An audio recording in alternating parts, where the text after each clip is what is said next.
this journey to ancient Egypt.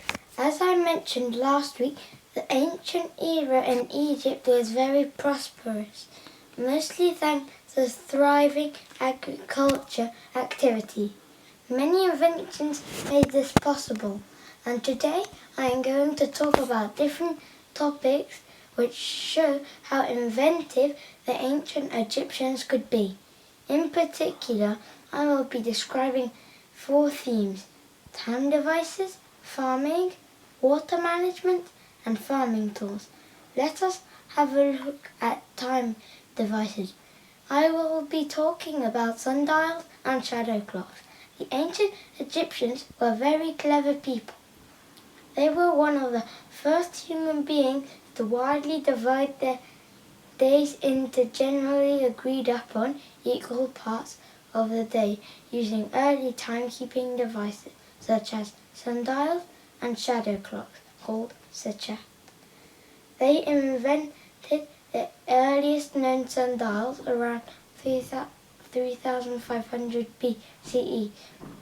In 2013, a limestone sundial dating back to 1500 BCE was discovered in the Valley of the Kings.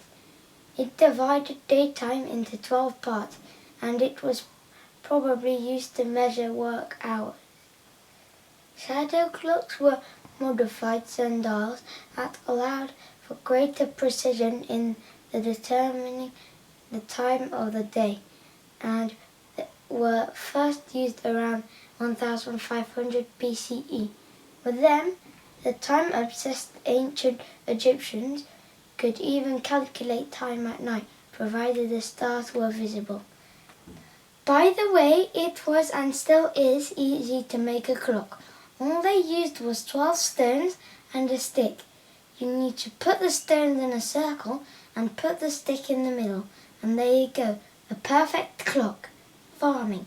Let us go back to our ancient Egyptians. Not only did they manage the time like no other people in the ancient world had managed, but in addition they were skilled farmers.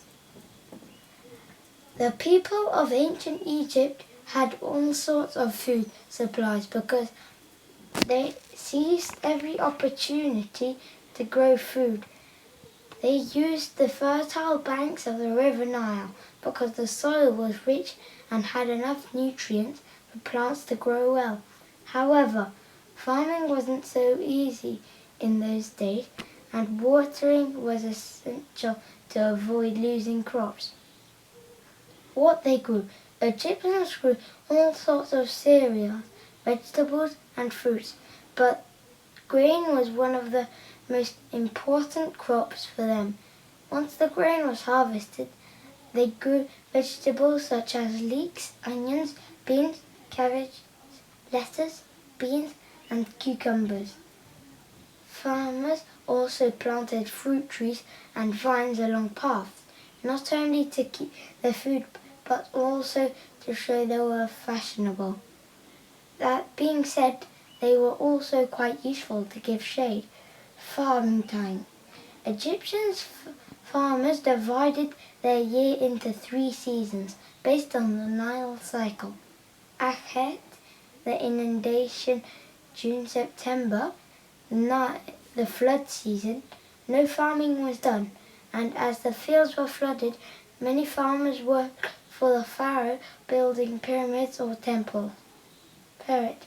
October, February, the growing season. In October, water started to evaporate, so the farmers could resume ploughing and seeding the fertile soil. March, May, the harvesting season. This was the time when crops were cut and gathered. So your question will be, how did a harvest take place? Let us look at the example of corn. How was the corn harvested? Ripe corn was cut by reapers who used wooden sickles edged with very sharp flints. Then women and children collected any fallen ears of corn Next, in order to remove the grain from the ears, cattle were used to trample over the cut corn. Finally, farmers toasted the grain into the air so the breeze could blow the useless chaff away. All this process was a clever invention from the ancient Egyptians. Water management. Another area where ancient Egyptians were very active was in water management, which is not at all surprising given that the Nile was so important to them. Besides, the surrounding areas were desert, so water was scarce, precious, in short, and a matter of life and death. Water was managed very carefully so that it could be stored and brought exactly where and when it was needed for the Egyptians farmers to water their crops. The ancient Egyptians tried to trap as much flood water as possible, so they did not have to constantly get water from the river. For that purpose, they built mud brick reservoirs to trap and hold the water.